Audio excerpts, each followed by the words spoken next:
Let's do it! Hogwarts Legacy!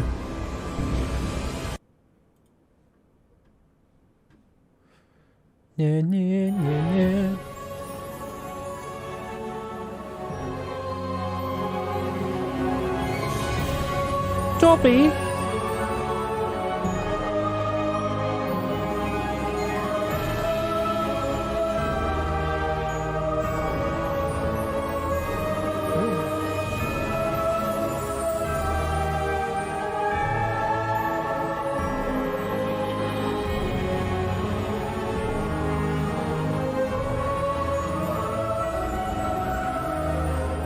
That Slytherin transition is badass.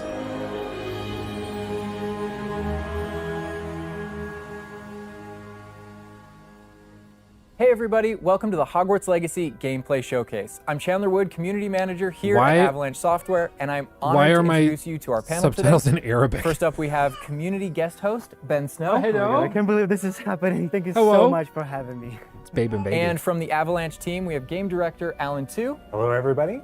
And Systems Designer Mackenzie Toner. Hi. And finally, just off screen capturing gameplay for us, Andrew Coram. Today we'll be giving you a taste of the open world via broom flight, a deeper look at combat using the Dark Arts Battle Arena, and a look at your personalizable home within Hogwarts, the Room of Requirement, where we may even see some beasts.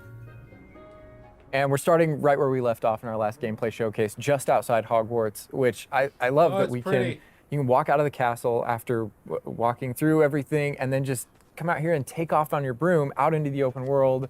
And Alan, I know that's something that you particularly like about Hogwarts Legacy too. Yeah, I'm a big fan of just being able to hop on the broom and go anywhere. There's something about kind of like the sensation of everything being open to you, and just I love the proximity that I can get to things. I love flying close to the ground, and I kind of wanted to talk about it just because I feel like the brooms are fun for me, not just because of all those feelings of exhilaration, but because they're not just I have a broom and it's done. So good. I actually kind of like some of the mechanics in it. So you see in the lower right there's a meter there, and occasionally as Andrew's kind of flying up or flying down, you might notice it draining or not. And this isn't the present day where all the broom technology is well known and advanced. Nikki says the broom makes it look like you're explosively farting. I don't think it does, but I get it. We're not at the 3,000 yet. We're at the 11. So. Oh my goodness! I'm just so speechless right now because this is just so beautiful. The world just looks so. By the way, the broom, is that like the only one, or can you like upgrade that broom to go faster? Yeah, so we have a shop in Hogsmeade, actually a broom shop. And so that sells a variety of different brooms. And it was important to us that the player could customize themselves based on their own aesthetic. So they're purely cosmetic, but if you talk to the shopkeep and help him out, he'll actually sell upgrades. Yeah, and those upgrades will make it so that where normally the broom, you can only fly, you can only go at max speed. It's kind of like a turbo meter down there. You can only go at max speed without the meter going down, kind of closer to the ground. And as you raise into the air, you'll notice the meter drop.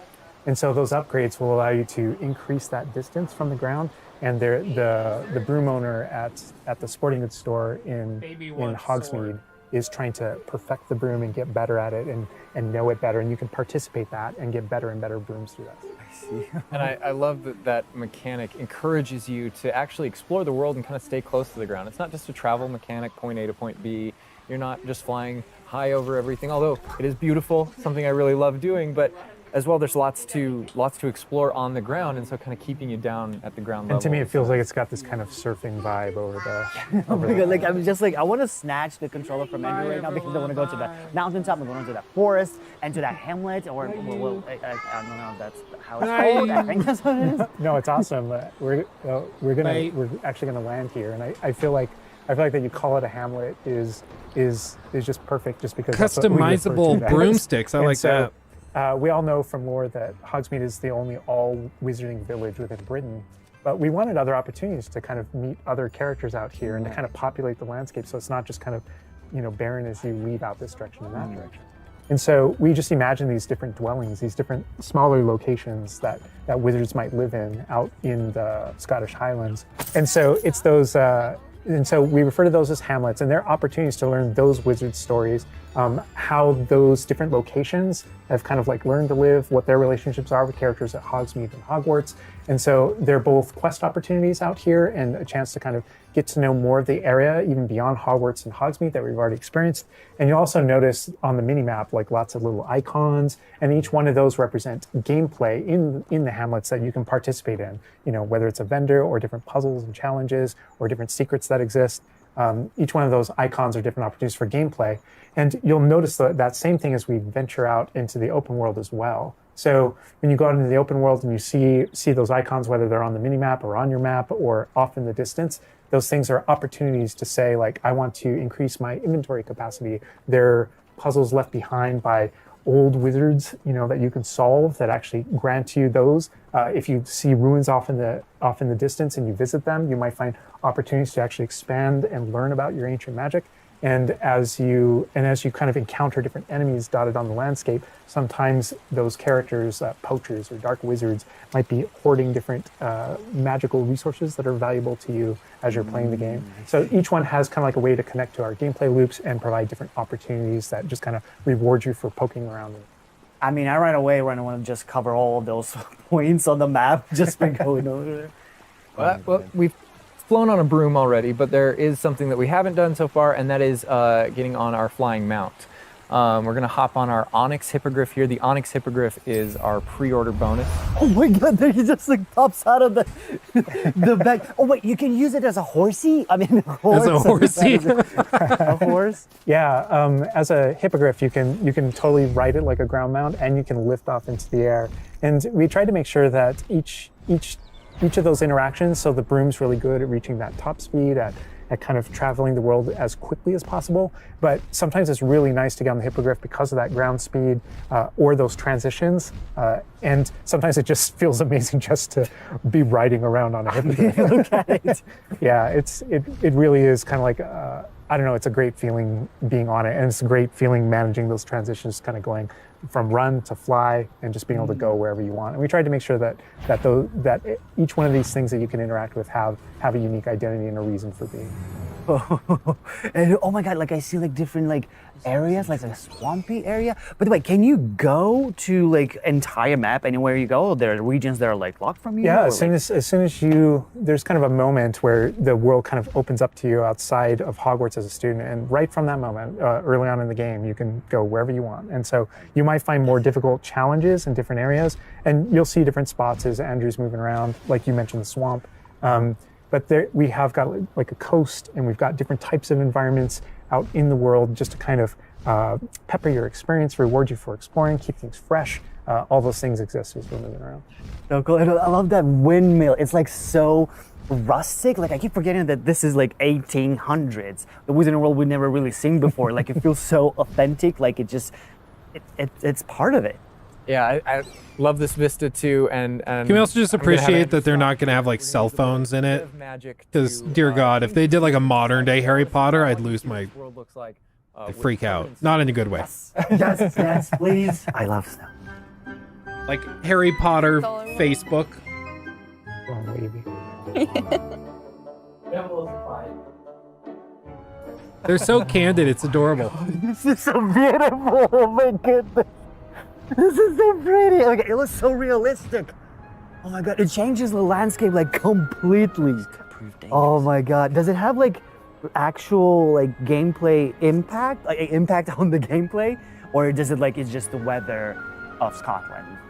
Yeah, we really use it as a narrative marker through the game. Ah, God damn it! As you're progressing through your main storyline, it was important Now for my us to face kind of is like in the way. have those moments that kind of felt like when you're reading the books or watching the movies where, you'll see kind of like the title card, winter, and now the landscape has changed, and you're really feeling that passage of time while you're a student, going through your year at Hogwarts. And I think we wanted to duplicate that. It is funny, Ben, For me, I it's really agree. fun that it's not just on the outside, which which I agree. I think it looks really beautiful. But within the school as well. So there are moments like when it reaches certain holidays or things like that, where Hogsmeade reacts to holidays and the school reacts to holidays, and you see the decorations around those environments change. That really helped just kind of make me feel like I'm there. Right. Yeah. And it's not just for the seasons, those kind of vibe things. Like we have a day-night cycle, and that day-night cycle, even though similarly, like it's largely about vibe, when you go into Hogsmeade in the evening, there's less characters there. Around the school, you'll notice it kind of dies down and quiets down just when there's just candlelight and students kind of like as you're walking through the halls. But in that day-night cycle is where we've kind of placed a few items where, whether or not you can collect them or whether or not you can interact with them that are a little bit restricted by the day-night cycle. And I love Andrew's flying up here, really high up on the hippogriff. And we're just looking at this view of Hogwarts in the distance. It's just absolutely beautiful. It's part of what I love most about flying around in this game, whether it's on a hippogriff or on the broom. No, I mean, you talk about going anywhere and things that you can see in the distance, and that's one of my, I still can't get over, like, no matter, I played this so much, but I still can't get over the fact that I can see Hogwarts out there, and there's just something beautiful about knowing that all of the things inside of it, the classrooms, the students, the professors, all the places I can go, I can just fly my hippogriff, land in the courtyard, enter the front doors, and just walk, to the library, to class, or to greenhouse, or to my common room, that it's all contiguous and just kind of like one space. Thank God there's no load screens. I mean, I'm I'm speechless right now. It's just absolutely beautiful. It's just, oh my God. As much as we want to spend a lot more time out here just flying around, experiencing the world, I think this is a great opportunity to switch over to combat. And last time we gave you kind of an intro to combat. This time we're going to really go a lot more of a deep dive on using the Dark Arts Battle Arena, which is part of our deluxe edition. All right, Andrew's got us in the Forbidden Forest, which is where the Dark Arts Battle Arena is. Which is part of the Deluxe and Digital Deluxe Edition. I love the way that the Dark Arts Battle Arena is actually part of the world. It's integrated into the world, so your experience is more immersive. He said the Deluxe kit. and Digital Forest, which is where the Dark Arts Battle Arena is, which is part of the Deluxe The and Dark Arts Digital Battle Deluxe Arena Edition. is part of it? I love the way that the Dark Arts Battle Arena is actually part So you of have the to world. buy It's the integrated battle into the arena? world, so your experience is more immersive than just choosing an option from the main menu of the game or something like that. Or just buy the outfit he's wearing. There are many reasons to go to the Forbidden Forest, but he's also wearing the Dark Arts cosmetic set. And, That's weird. They need to here clarify he's that. pulling out the Thestral, which is Oh my God. part of that Dark Arts pack from the Deluxe and Digital Deluxe. He might have edition. misspoke. So we're going full. He might have full Dark Arts, misspoke. go to the Forbidden. Because he I love said the way that is. All right, Andrew's got us in the Forbidden Forest, which is where the Dark Arts Battle Arena is. Which is part of the Deluxe and Digital Deluxe Edition. I love. See, he says the battle arena is part of the kit, but then they say can also purchase Dark Arts pack. I thought the Dark Arts pack was just the outfit. I didn't think it was a special gameplay arena. That might have been a misspeak. He might have misspoken. I love the way that the Dark Arts Battle Arena is actually part of the world. It's integrated into the world, so your experience is more immersive than just choosing an option from the main menu of the game or something like that. Reason to go to the Forbidden Forest. Exactly. There are many reasons to go. I to think the he Forbidden misspoke. Forest, but I don't know. he's also wearing the Dark Arts cosmetic set, and here he's pulling out the Thestral, which is Oh my God. part of that Dark Arts pack from the Deluxe and Digital Deluxe Edition. So we're going full Dark Arts here. That's good. That's what I like going down. But I like this this battle arena. It is a great place to show off really combat in a big way because it unlocks some I'm gonna try interesting tweeting abilities him. for you and allows you to really play around with combat in a deep way. And is this like the only arena like this in the game where you can like practice? And Yeah, do- so in the base game we have 2 combat arenas normally, and so everyone has access to those. And each of the combat arenas are an opportunity to kind of just go through a difficult combat challenge, fight through multiple waves, in order to earn a different cosmetic for your character and add that to your collection. In the case of that's no different than the Dark Arts Battle Arena. That's also true, the combat arena. But one of the things that we're excited about in the Dark Arts Battle Arena that people can do is you come in preloaded with different abilities. So the unforgivable curses are something that everyone's going to have access to through the base game and going to be able to earn, and they can make choices in order to kind of like add that to their repertoire, and they can also commit to that down with certain talents and things like that. When you play the Dark Arts Combat Arena, you actually have access to all those things as kind of like a way to test them all. And so it's a chance to kind of like tour and play with the dark arts and decide whether or not that is a path that you kind of want to go down. But yeah, everyone has the same ability to explore the dark arts. This is just kind of like a way of previewing. Yeah, I tweeted them. We'll see. Great place for us to show off combat in general. So I think we're gonna jump in here. Andrew's gonna start battling, and we can start talking about everything you're seeing on the screen. All right. Oh, they just about the cadavers right away. Oh my God. We're starting off strong. Oh my God. Was that Kujio? Oh my God. That's so cool. They do get so that, 1 giga you'll nerd notice for right each away, stream. Like when we use Avada come in and Kedavra, just that guy's hype it. health bar went from instant to 0, and we really are trying to honor the way Avada Kedavra works in the game, even in some pretty extreme situations. You'll notice that like the meter takes up a lot longer to a little kind of cooldown. build up as a way to kind of deal with its extreme power, just so that it's still fun to use. And then there's some ways that we'll probably talk about to adjust that. But I don't know. I don't know if there are things on the screen that you just have questions about. Well, like I see like little blue things popping from the enemies. Also, before like that sign, well, it's like, so in the community we call it the ancient magic sign. I don't know if that's how it's called in the game. So the community is astute. So on the development side and in player facing in the game, we reference that as your ancient magic meter. Oh, so it is ancient magic. That is, yeah. So as your abilities in the game keep growing and you become exposed to some of the secrets about your own kind of mystery and your own abilities, you start unlocking new powers. So one of those powers, you'll see the R1 button appearing throughout the game. That's an ancient magic throw, we call it, that allows you to kind of like draw an object to you and fling it at an enemy.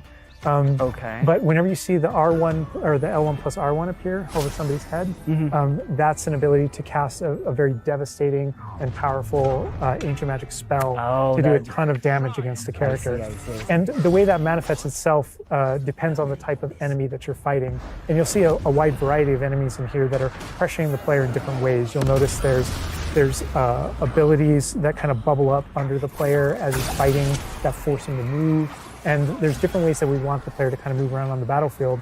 And that's actually a good link to the ancient magic meter in general. And the reason why I say that is because as you're doing different things in combat, you're Portegoing and you're doing different abilities and you can kind of spectate with your talents, there are different ways to get that meter to build faster and faster.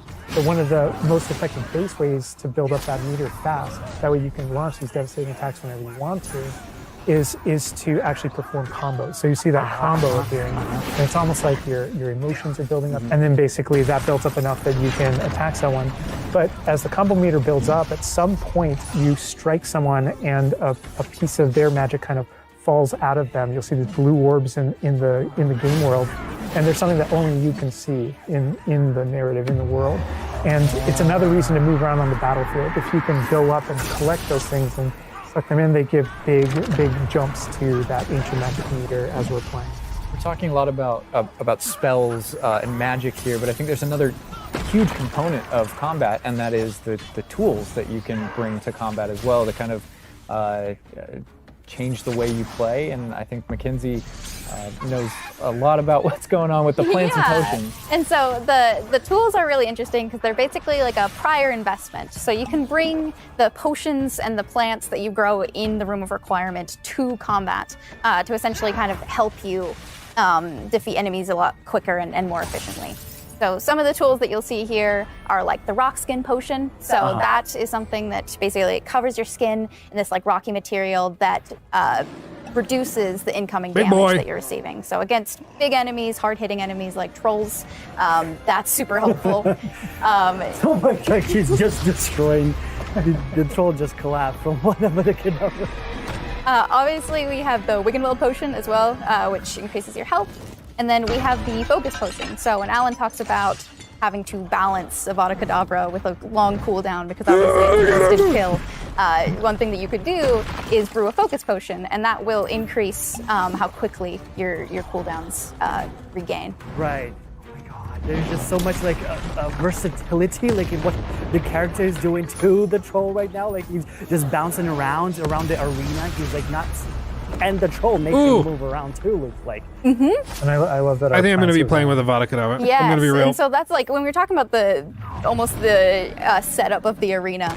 You also have plants that you can fight with, and so we have things like the venomous tentacula that you can put down, and it acts like a turret, and it just kind of shoots enemies around the battlefield. that is so cool. This is like a truly like Hufflepuffian way to approach the battle. Yes. No, that was super important to us, that there were these like multiple ways. And so you can see there's a ton of different things that you can use. The mandrake is one, so you can pull it out and it stuns with its like piercing cry these enemies in a radius. And another thing I want to call out that we're seeing on the side of the screen here is these dueling feats, which I love because I love anything that prompts me to play a game in a different way, a unique way. I don't want to get stuck in my style, you know? And so this is a way to, if you want to get stuck in your style, go for it. If you just want to blast people with spells, go for it. But we also want to have He some exploded him. things over here that may He done make got you use exploded. certain plants or certain potions or block more or... Yeah, we mentioned the field guide challenges in the prior stream, and the field guide challenges, this is the way that the field guide manifests like challenges for you to do in combat. And exactly to your point, we just wanted a way to encourage players to explore the different systems, to help them decide, to just kind of practice with them and explore what they want to do, because there really are so many different ways that you can push talents. When you see the green X's on characters, That's right. and that's kind of through your talents you can unlock this kind of cursing mechanic that sort of like links the fates of these different characters on the battlefield. That way, as you get as you're cursing different characters, they all begin sharing damage, and so we have things like Vada Kedavra, which is the insta-kill, but if you curse everyone before you insta-kill this one guy, they can all drop dead for that kind of ultimate Voldemort fantasy. And so, Oh my god. there are dark arts fantasies. There's fantasies about being more of a defense against the dark arts characters, things like that misty step that you see occasionally being used on the battlefield. And we can also spec into our potions and plants to make them more powerful and more efficacious. So it's all about which type of player you feel like you are and whether or not you want to play with prep on the fly or with deliberation, and those are all different options. That is so cool because like it's like I see so much like going on the screen, just so much complexity, and I want to just try it myself, like which style works best. I mean, I feel like it's the dark arts is going to be the easiest route, but that our ancient audience. magic, to be honest, feels like much more powerful than just the dark arts. Yeah. To be fair. And speaking of plants and potions, we're going to be putting the dark arts away, put those unforgivable curses away, and heading to the Room of Requirement, which is your home within Hogwarts, a personalizable space that actually has some utility as well, where you get to brew things and grow things. And At this point, they're just trolling us by putting it on the desk. Come on. All right, Andrew's got us in the Room of Requirement, we kind of went casual mode on the outfit here, wearing a nice jumper. And I think that's a good jumping off point for the personalization of the space as well. Not just your character and the visuals of your character, but actually this space is a place that you can make your own. Yeah, it was super important to us that this space really did feel like your reflection as a wizard. So you can change the architecture in here. What? Different themes throughout, starkly different themes, to really just hammer home that this is yours. You Oh can my change- god, what? This is beautiful. We That's never cool. expected that to be. Oh my god.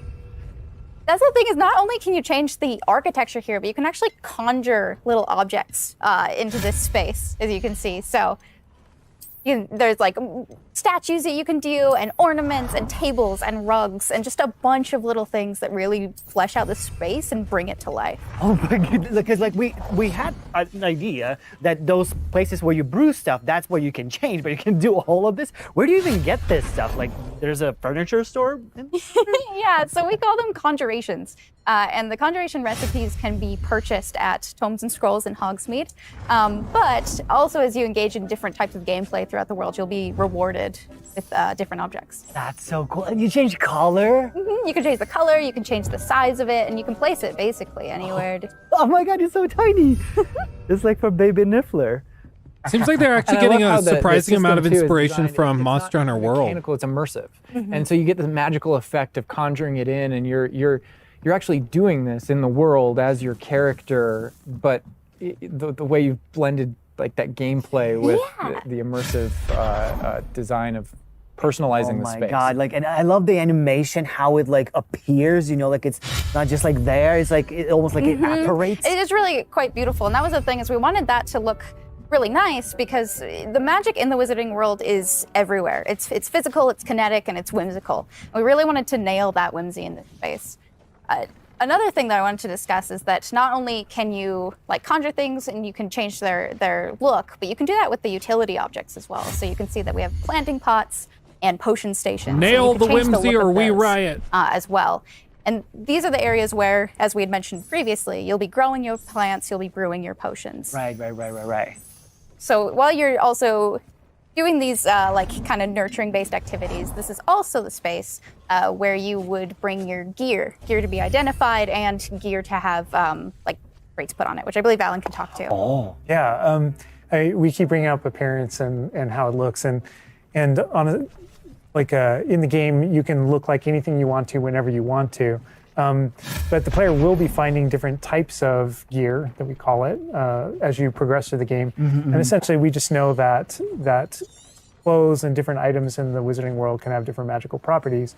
And as you explore and as you adventure and as you defeat enemies, you're going to be finding different pieces of gear that have different abilities, and that can help you in your journey and are a major part of you kind of growing as a wizard and advancing as a wizard. And so there's a huge list.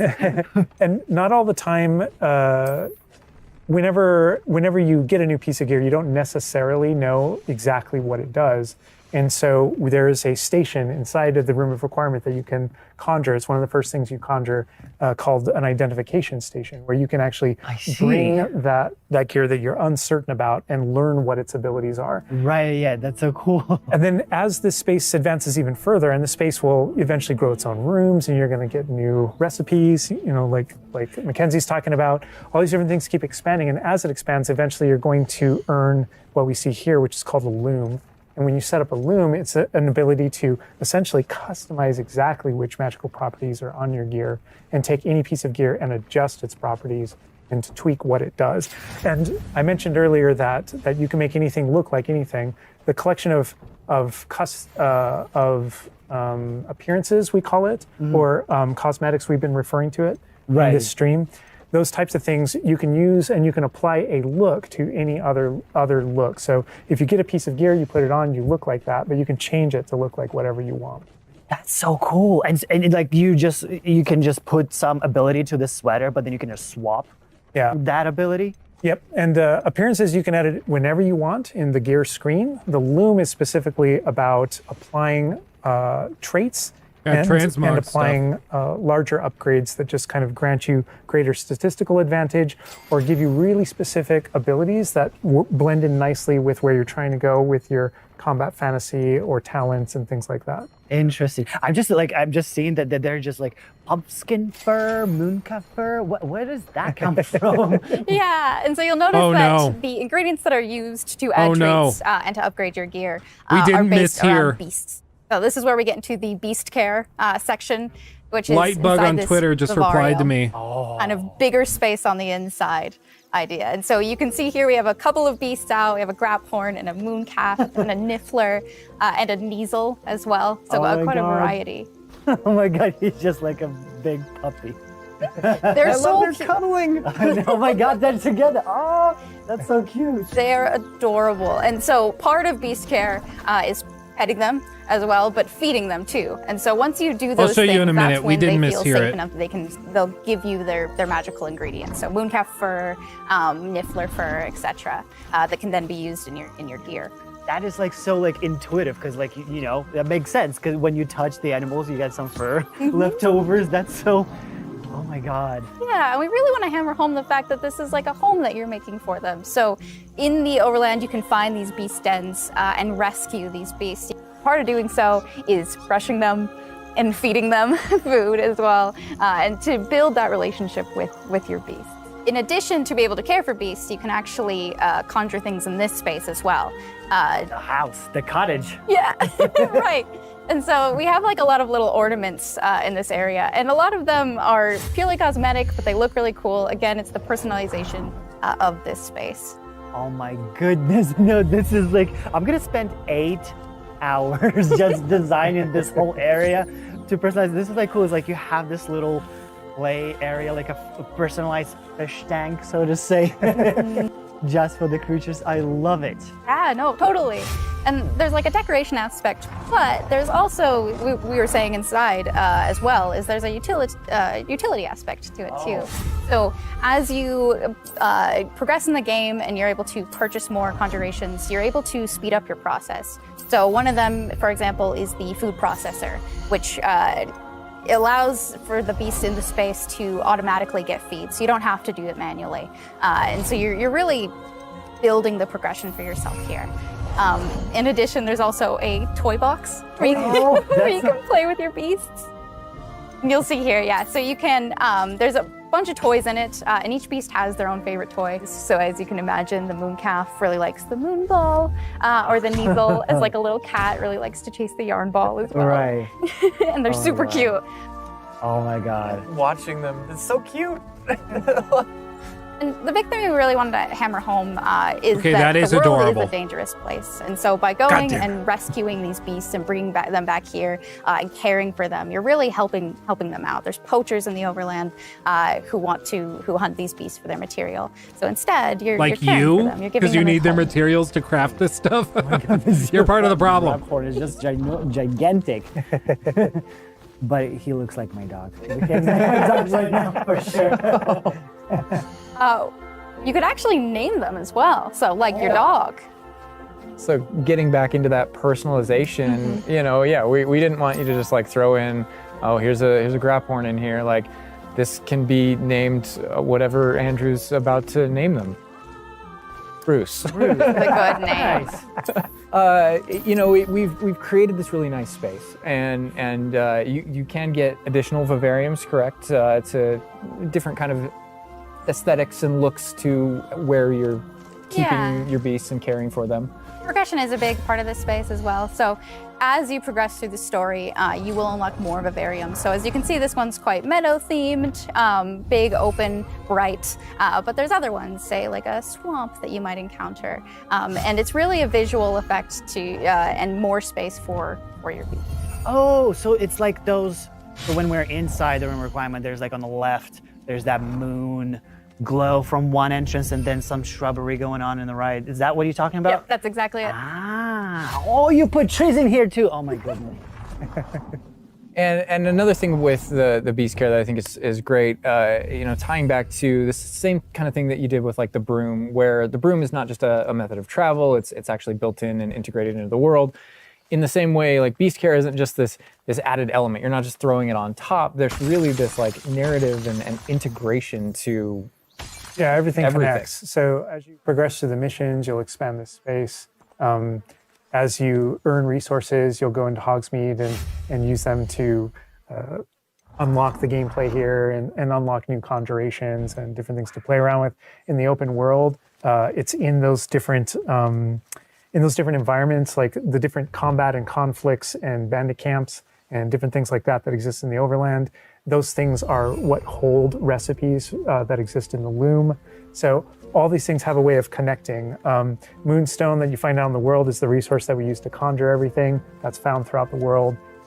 Forageables are used for recipes. So really everything's like a cycle and keeps you coming back. But even with the story that's being told too, I think people know who Poppy is and that she has a particular affinity for beasts. Yeah, I mean, I think everything we're seeing here, you know, you're going to be venturing out into the world, and this is just kind of the tip of the iceberg, even of kind of like your interactions with beasts in that narrative. So, you know, you bringing up Poppy, there are more kind of mysteries to discover and things to discover out in the world that have to do with her and that have to Do I do think with this could caring for win these. Game So of the the Year? characters have I mean, for some people, absolutely, yes. We just don't know what the story looks like. We don't know how long it is. We don't know if it's going to be polished. There's a lot of questions. But absolutely for some people. I mean, Stray is winning some people's Game of the Year I'm just awards, so basically because blown you away just by play as a how- cat, and that's the only reason. How So beautiful it looks, the open world seems this so absolutely for some people detailed. will be There's their so many Game of the things to Year, do, and, like, the almost combat, for certain we're gonna before it have even to spend, launches. like 2 weeks or more just breaking it down by pieces.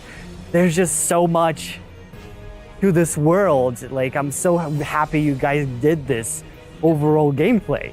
And that's just the tip of the iceberg. We've got more for you to discover and find on your own. Thank you so much for being here. Thank you for watching. Hogwarts Legacy is available for pre-order now. It releases February 10th with 72-hour early access for owners of the Collector's, Deluxe, and Digital Deluxe Edition. We're gonna wrap things up, but first we've got a little surprise for you. Bye.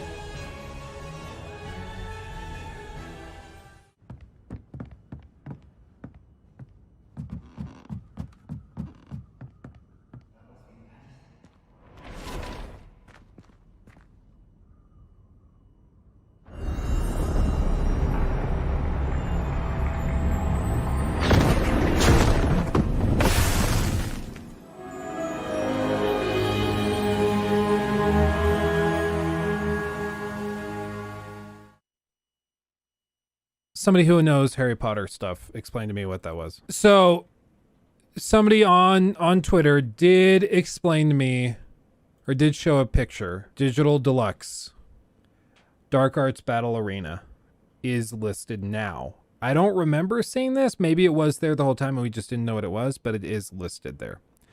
So it is locked behind a paywall. What I will say, there are at least 2 other arenas that are not Dark Arts themed. So probably what it means is that the Dark Arts Battle Arena is specifically for using Dark Arts, so you can use like Avada Kedavra and stuff like that. But in the other arenas, you probably can't use like Avada Kedavra and the Dark Arts abilities. So that's what I would guess is what this is. Kind of a bummer if I'm being real. Hopefully it's just aesthetic. It might just be aesthetic. What they said is that it's built into an area of the world. So Parts and decide. I think. let me see if I can find it. Yeah, so right here is where it happens. All right, Andrew's got us in the Forbidden Forest, which So it's in the Forbidden Forest. There's the Dark Arts. is where the Dark Arts Battle Arena is. So he says it's part of the Digital Deluxe. And what he's going to say next is he's going to say it's built into the world. So presumably this is a place that you could travel if you don't own the Dark Arts pack, and you're just locked out if you didn't buy the thing. Which is part of the Deluxe and Digital Deluxe Edition. I love the way that the Dark Arts Battle This, by the way, says players with the standard edition can also purchase the Dark Arts pack separately. So you can still buy it, probably for like $5-10. Arena is actually part of the world. It's integrated into the world, so your experience is more immersive than just. So it's integrated into the world, and if you haven't bought it, you just don't get to go in there. I personally really don't like that kind of thing. The thing is, though, is this going to like completely destroy the game's chances of doing well? No, it's still going to do very well. Let's be completely honest. However, I do think that, I don't know, it frustrates the crap out of me because I don't like this, and I feel like most people are going to say, yeah, that sucks. Anyway, I'm going to pre-order it or get the Digital Deluxe. You know, they're just going to do it.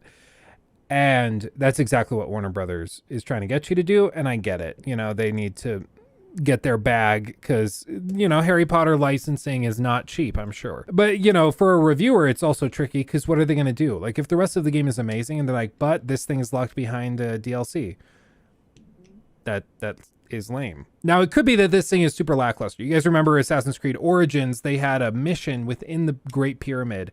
Maybe not the Great Pyramid, one of the pyramids. But it was a mission that was locked behind like a $5 DLC, or you could pre-order the game and it would come with the game day one. And that was like, I kid you not, like a 15-minute mission. It was like a joke how short it was. It was a total like waste of time, and it was super boring and lackluster.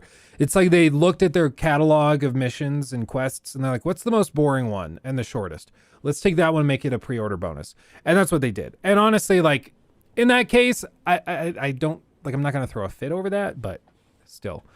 I want to get Warner Brothers to respond to my tweets, though. How do I do that? Do I need to get verified? Do I need to do Twitter Blue? That's a new thing, right? I did add them. I added them like 3 times. I doubt they're going to respond. They're not going to be like, yes, we are charging a lot for this. Show boobs. Oh, that could work. Just have to find some boobs. He took my thing.